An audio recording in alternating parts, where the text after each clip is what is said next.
Alhamdulillahirabbil alamin wassalatu wassalamu ala asyrofil anbiya'i wal mursalin sayyidina Muhammadin wa ala alihi wasallam ajmain. Yang terhormat Bapak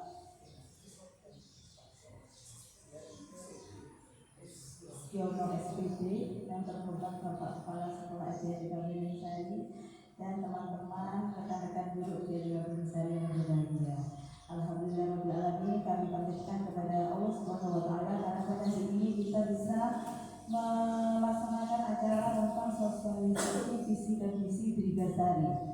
Selamat salam selalu kita ucapkan kepada junjungan kita Nabi Muhammad SAW. Semoga kita mendapatkan syafaatnya di hari akhir nanti. Saya akan membacakan serangkaian acara pada hari ini, yaitu yang pertama pembukaan, yang kedua sambutan, yang ketiga acara inti, dan yang keempat penutup. Untuk lancarnya acara ini, marilah kita buka dengan bacaan Al-Fatihah.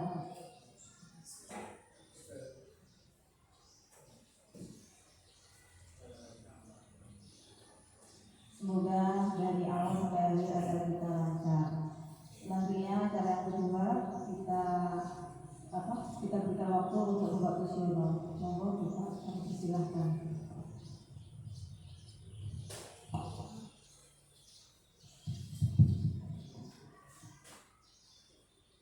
Bismillahirrahmanirrahim. Assalamualaikum warahmatullahi wabarakatuh.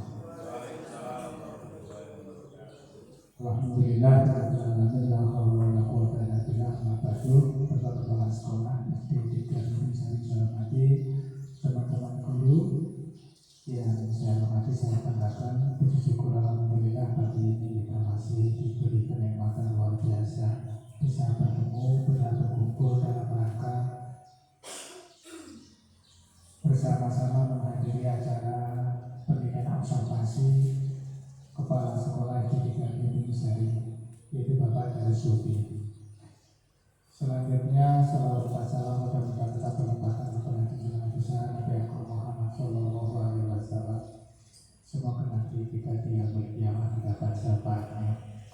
Teman-teman guru, khususnya untuk Kepala Sekolah SD 3 Sari yang saya hormati, sebelum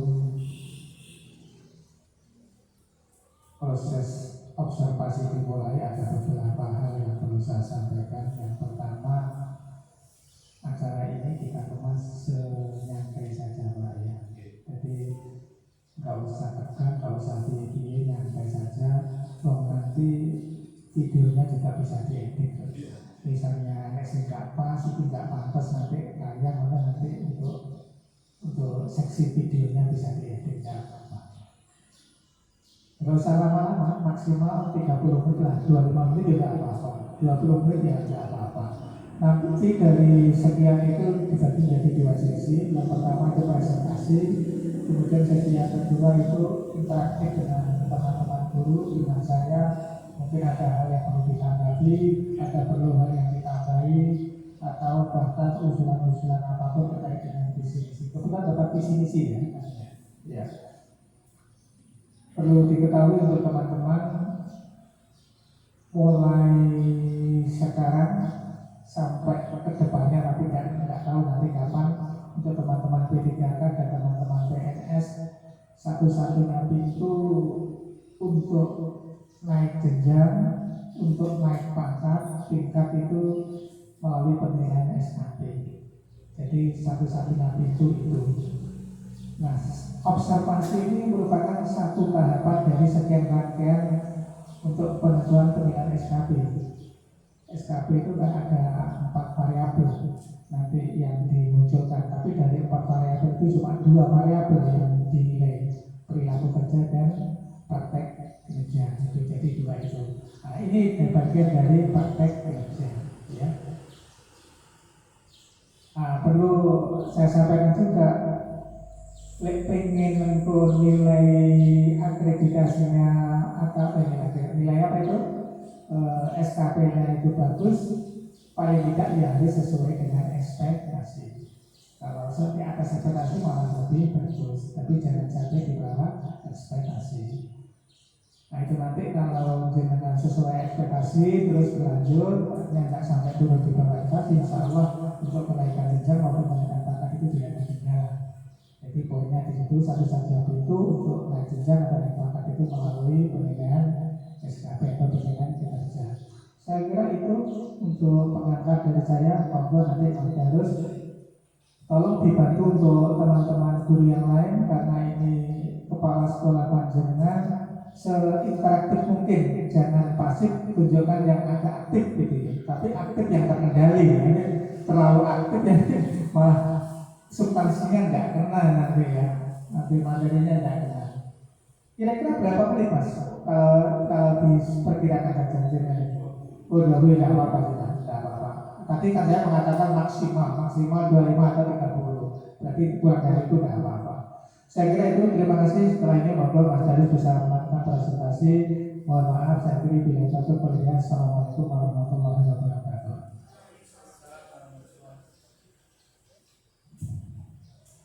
Disampaikan, terima kasih. Selanjutnya cara yang kedua yaitu inti yang disampaikan oleh Bapak kita Kepala Sekolah dari Supi SPD. Terima kasih. Saya berdiri Mas. Enak ya namanya. Bismillahirrahmanirrahim. Assalamualaikum warahmatullahi wabarakatuh. Alhamdulillah, wassallallahu ala yang terhormat Bapak Kusyono SPD selaku Korwil sekaligus pengawas dalam kegiatan observasi visi misi SD 3 Sari pada pagi hari ini, serta rekan-rekanku Bapak Ibu guru SD Negeri 3 Sari yang insya Allah semuanya dalam keadaan sehat walafiat ya. Amin amin ya rabbal alamin. Salawat serta salam semoga tetap tercurahkan kepada junjungan kita Nabiullah Muhammad SAW. Bapak Ibu yang kami hormati, pada pagi hari ini tanggal 28 Mei 2024, alhamdulillah kita bisa bersama-sama untuk menyimak atau menghadiri kegiatan observasi yang nanti sebenarnya kegiatan penyampaian visi misi ini sudah kita diskusikan ya di tanggal kalau nggak salah tanggal 5 Februari kemarin. Ya itu kami ini tuntutan dari PMM tentunya dan akan kegiatan observasi, maka tidak ada salahnya kita sampaikan lagi pengelontok malah kita. Ini Bapak Ibu judulnya ya. Ada sebuah akronim Pak. Akronim ini muncul dari kegiatan kemarin pas PKKS. Jadi SD 3 Sari kemarin saya akronimkan jadi 3 Sari, SD 3 Sari, dan juga saya mohon izin juga pada rekan-rekan untuk menyingkatnya menjadi sebuah yang entah ini keren atau gimana ya, supaya menjadi ingat aja 3 Sari begitu. Tentang 3 Sari Pak Kusyono. Dikasih ada akronim dari SD 3 Sari, merupakan lembaga sekolah yang mempunyai julukan sekolah kecil dengan segudang prestasi. Terletak di dusun Tegalwero, tepatnya di Jalan Ken Arok ya, atau berada di barat Bandar Udara Banyuwangi. Keren, tata letak geografinya keren ya. Dengan jumlah murid sekitar 82, bukan sekitar ya, pasti 82 siswa serta 9 guru. 3 Sari masih eksis dengan torehan sejumlah prestasi dan menjadi sekolah yang selalu dimimpikan. Amin. Oleh setiap siswa-siswinya. Amin amin. Ini motonya, moto saya Pak. Kami hendakkan putra putri kita sesuai dengan bakat dan minatnya, menanamkan kepada mereka bahwa merdeka belajar adalah merdeka yang bertanggung jawab. Tentunya kita sebelum memerdekakan anak-anak, gurunya juga harus merdeka juga. Merdeka belajar ini bukan berarti saenak dewe, tapi mengerti atas kebutuhan belajar dengan semua ya. Seperti itu. Ini profil dari murid kita Pak yang berprestasi. Ini ada Salwa ini yang juara senam itu internasional, juara 3. Namun saya kemarin belum rezekinya Pak, kemarin tidak membawa pulang medali. Nah ini Elira ini dia pandai terbaik, pemain terbaik, aktris ya, aktris terbaik kemarin di Banyuwangi. Dalam event apa kemarin? Lomba teater itu. Lomba teater. Nah, visi lama Pak ini dari Bu Ribut ya, kemarin Bu Ibu juga terwujudnya siswa terdidik, mandiri, serta berprestasi berdasarkan iman dan takwa. Kemudian ini visi barunya terwujudnya sekolah smart. Nah, untuk ini lagi-lagi akronim Pak, smart ini akronim. Kemarin pada waktu di Banyuwangi, tepatnya kemarin ya, itu ada yang berbicara tentang visi misi. Sekarang visi tidak boleh akronim. Ternyata langsung dijawab oleh Pak Supriyadi dan memateri pada waktu itu masih boleh akronim. Karena ini untuk mewujudkan supaya mudah diingat aja. Jadi terwujudnya sekolah smart. Smart itu apa nanti kita bahas silakan. Mengapa visi misi perlu dirubah? Visi misi sebuah sekolah perlu dirubah karena adanya perubahan kondisi pertama, kemudian tuntutan zaman, perkembangan pendidikan, serta kebutuhan dan harapan masyarakat yang terus berubah. Beberapa alasan mengapa visi misi sekolah itu perlu direvisi atau dirubah. Yang pertama adalah relevansi dengan perkembangan pendidikan. Perubahan dalam pendekatan pembelajaran, teknologi dan kurikulum, kebutuhan siswa juga dapat mempengaruhi keberlangsungan visi-visi sekolah dapat berubah-ubah. Bahkan disebutkan kemarin itu tidak apa-apa setiap tahun berubah asal visi itu dievaluasi dan memang betul-betul mencerminkan dari sekolah itu sendiri. Yang kedua adalah adanya penyesuaian dengan perubahan lingkungan. Perubahan dalam lingkungan sosial, ekonomi, budaya, dan ekologi dapat mempengaruhi visi dari sekolah tersebut. Dengan merubah visi misi, sekolah dapat lebih responsif terhadap perubahan lingkungan yang terjadi. Antara lain adalah perubahan sosial ekonomi dan perubahan budaya dan teknologi. Yang ketiga adalah untuk meningkatkan kualitas pendidikan. Biasanya visi itu dirubah ya. Melalui visi atau perubahan visi misi, sekolah dapat menetapkan tujuan yang lebih ambisius, namun tetap relevan. Ada ambisius, ada namun tetap relevan untuk meningkatkan kualitas pendidikan, meraih prestasi yang lebih baik, memenuhi kebutuhan siswa secara optimal. Jadi ada 4 indikator. Yang pertama adalah perencanaan strategis dan peningkatan kompetensi guru, ada pengembangan kurikulum dan pemanfaatan teknologi pendidikan, ada pengumpulan atau evaluasi kerja dan kolaborasi dengan pihak eksternal, serta pemberdayaan siswa dan pengelolaan sumber dayanya. Dan yang keempat, mengapa visi itu perlu dirubah? Pertama adalah untuk menggali potensi yang baru yang mungkin muncul di sekolah itu. Jadi untuk membuat sebuah visi itu harus berdasarkan pada kekuatan yang dimiliki sekolah. Jangan mengandalkan masalah yang ada di sekolah. Itu ya Pak Yusuf. Kita dapat ilmu dari penggerak. Observasi dan identifikasi, kemudian mendengarkan dan berkomunikasi, kemudian menyediakan ruang kreatif, program pengembangan bakat dijalankan, dan tentunya kolaborasi dengan orang tua juga harus dibangun, mengadopsi pendekatan individual dan mendorong keberanian dan kepercayaan diri baik guru maupun di siswanya. Dan terakhir, ini untuk mengikuti standar pendidikan. Jadi perubahan kurikulum biasanya diikuti juga dengan perubahan-perubahan yang ada di visi-visi sekolah tersebut. Perubahan dalam standar pendidikan dan kebijakan pendidikan juga dapat menjadi alasan untuk merubah visi-visi sekolah agar sesuai dengan tuntutan dan persyaratan yang berlaku. Yang pertama adalah memahami standar pendidikan, melakukan evaluasi sampai dengan menerapkan sistem pemantauan dan evaluasi. Ini yang sekilas saja. Nah, yang paling penting mengapa visi itu perlu berubah adalah ini, merujuk pada kode D.3 dimensi kepala sekolah tentang kepemimpinan instruksional, tepatnya pada D3.1 tentang visi-visi sekolah yang mengalami penurunan nilai sebesar 5,45%. Ini dari rapor pendidikan. Ya. Nilai kita turun di tahun 2022 yang hasilnya dilihat di 2023, itu nilai kita turun dalam hal visi-visi sekolah. Yang punya nilai 51,04 di sini merah ternyata nilainya ya. Dan ini menjadi rujukan saya untuk mengisi di PMM gitu ya Pak. Dari ini. Dan rata-rata saya lihat kemarin kebanyakan di Kecamatan Dewisari itu ada di visi misi ternyata. Jadi ini alasan yang kedua ya, mengapa visi misi sekolah itu perlu dirubah karena nilainya turun di sini. Nah itu sehingga kepala sekolah merasa perlu pergantian visi dan misi sekolah. Sedikit bercerita Pak Kusiono, sebenarnya terwujudnya sekolah smart ini sudah saya gagas itu mulai dari saya berangkat wawancara kepala sekolah. Jadi saya sudah mempunyai format itu di pada saat wawancara kepala sekolah. Waktu itu yang mewawancarai adalah Pak Sulihyono selaku Dewan Pendidikan ya, Pak Sulihyono. Kemudian saya sampaikan di situ dan beberapa pertanyaan lain terkait dengan wawancara tersebut.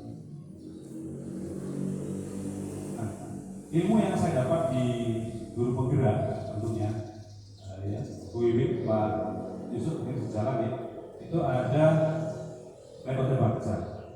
Nah, di mana di situ diawali dengan sebuah prakarsa perubahan. Jadi yang pertama adalah mengidentifikasi terlebih dahulu potensi yang dimiliki baik guru, siswa maupun di sekolah itu lingkungannya seperti apa, jadi kebutuhan perubahan seperti apa.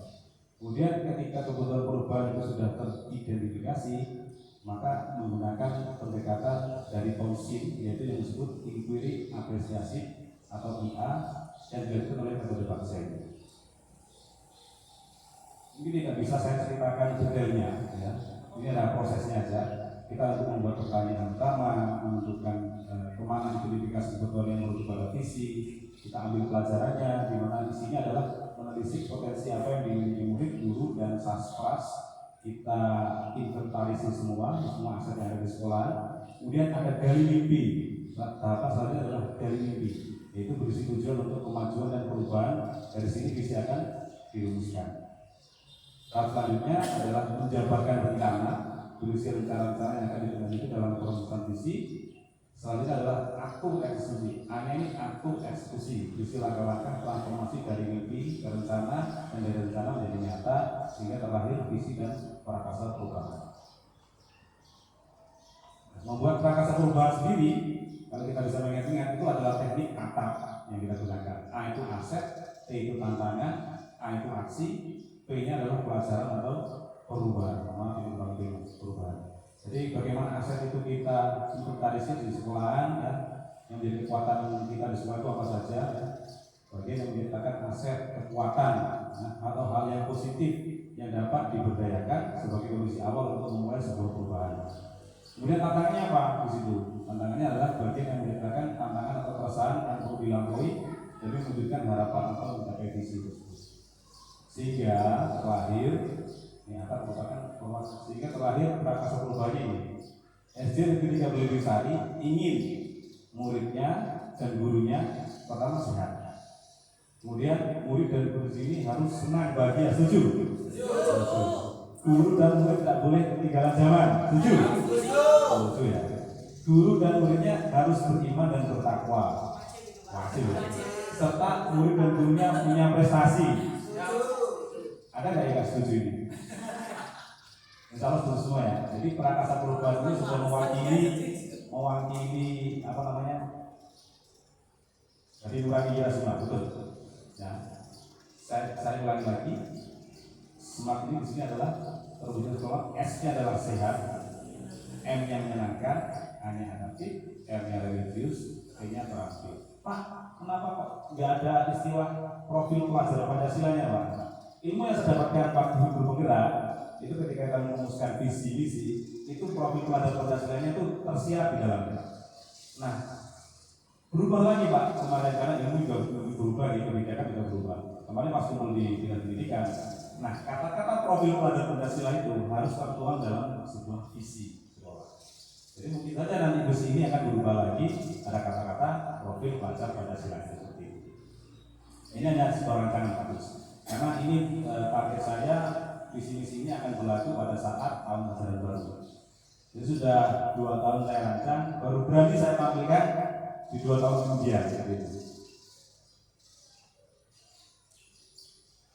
Nah, ini seperti yang kita katakan tadi ya, teman-teman sudah kita diskusi waktu itu kan di sini di ruang ini, di waktu pada tanggal 5 Februari kemarin dengan Lembaga Luri ya. Alih-alih untuk mengaktifkan kompel juga di SD 3 Belimbing ya. Waktu itu juga live di Instagram. Ini jejak histori rekamannya juga masih ada di SD 3 Belimbing di Instagram ya. Visi-visi yang baru dan komunikasikan dan dibicarakan di tingkat guru tapi namun belum di tingkat wali murid maupun komite, karena ini masih sebuah rancangan. Jadi oleh semua guru. Nah, dari visi kita turun ke misi. Sekolah mewujudkan smart dengan berbagai program dan inovasi isinya. Jadi untuk mewujudkan smart tadi, sekolah mengadakan berbagai program dan inovasi.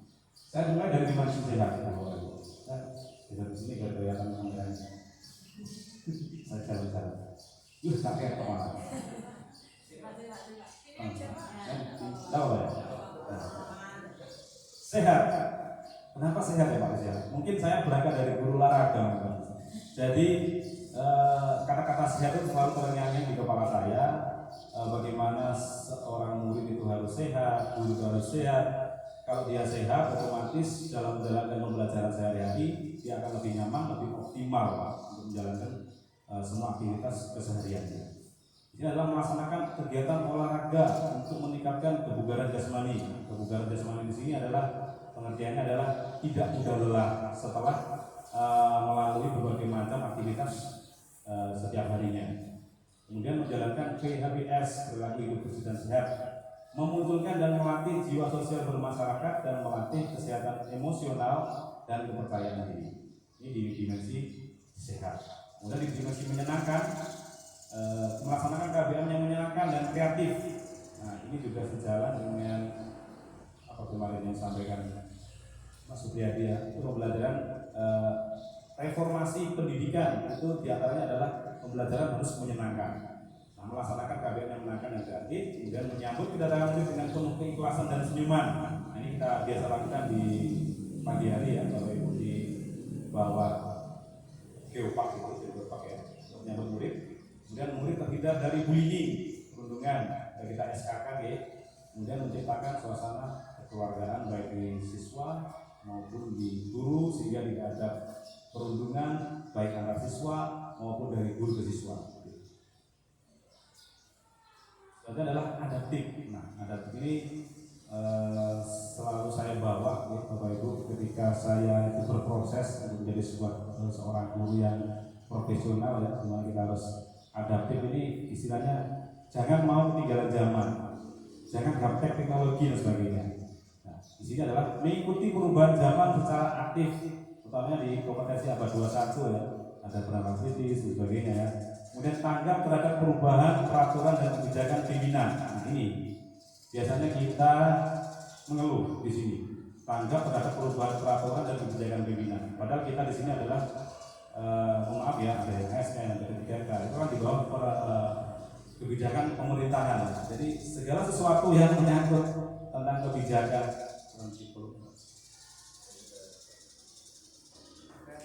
ya, kurang.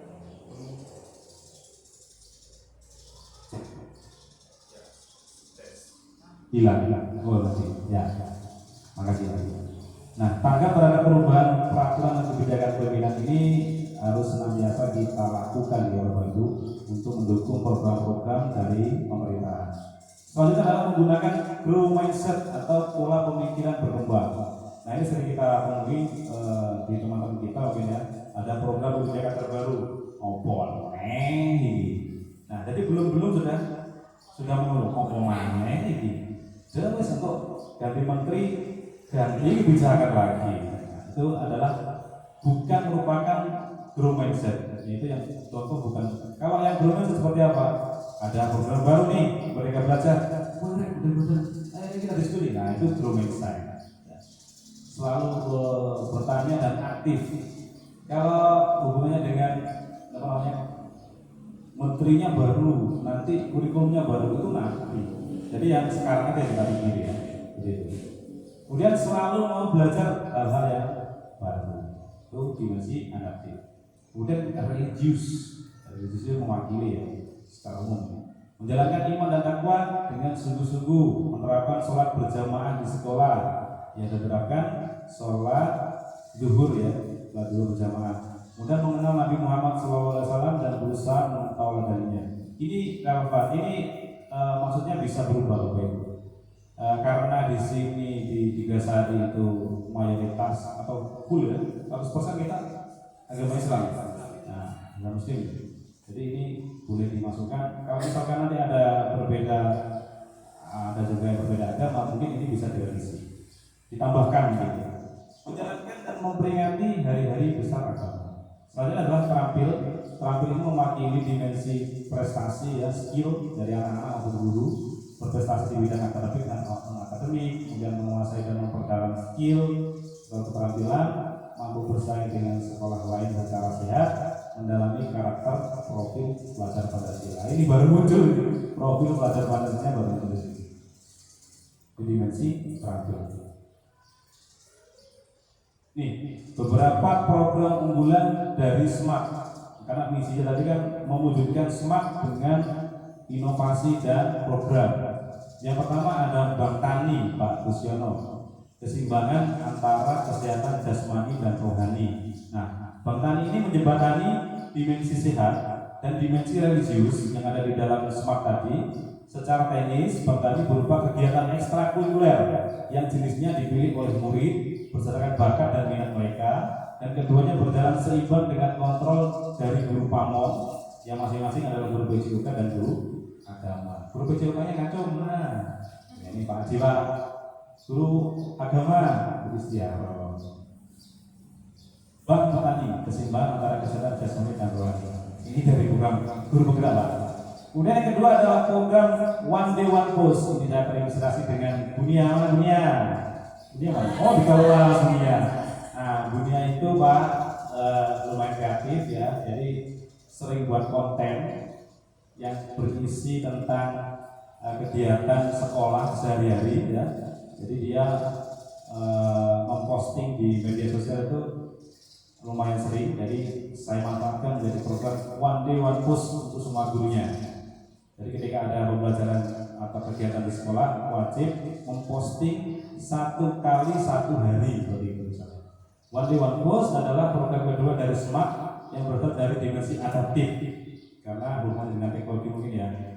Teknisnya para guru siswa wajib memposting kegiatan positif yang terjadi di hari tersebut. Upgrade, oh ini bunyi apa?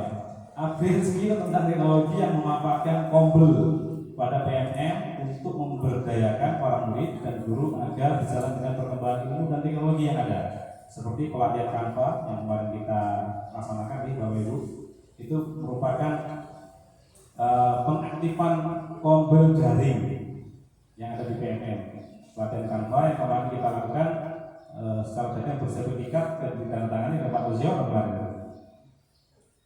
Selanjutnya adalah program Disaring yang gampang-gampang. Disaring adalah singkatan dari diskusi, sharing, dan mentoring yang merupakan program unggulan ketiga dari dimensi terampil dan menyenangkan yang mengasah dan berkonsentrasi pada peningkatan kualitas pembelajaran. Jadi Disaring ini membicarakan tentang pembelajaran, efektivitas pembelajaran yang ada di Tigasari. Dengan memanfaatkan Kombel di PMM, kami adakan sesi diskusi, sharing, dan mentoring atau sharing ya, dengan mengundang ahli atau pakar pendidikan untuk memberikan inspirasi mengajar pada guru yang ada di Tigasari. Nah, next time bulan Juni kita adakan daring lagi ya, mengaktifkan Kombel di PMM yang berjudul Ice Breaking itu penting. Tahu ice breaking? Dulunya es campur ya. Ice breaking ya. Selanjutnya, nah ini Bank Tani, dimensi sehat dan religius, S dan R-nya. Program ini dikoordinatori oleh guru PJOK dan guru agama Islam, Pak Adi dan Istiharoh. One Day One Post, dimensi adab mewakili dimensi adaptif, ini dikoordinatori oleh Bunia Astayanti, guru kelas 1. Sedangkan di sharing, terampil dan menyenangkan, ini dikoordinatori oleh Pak Idaman. Ini siapa namanya? Anissa, ini juga murid berbakat Pak.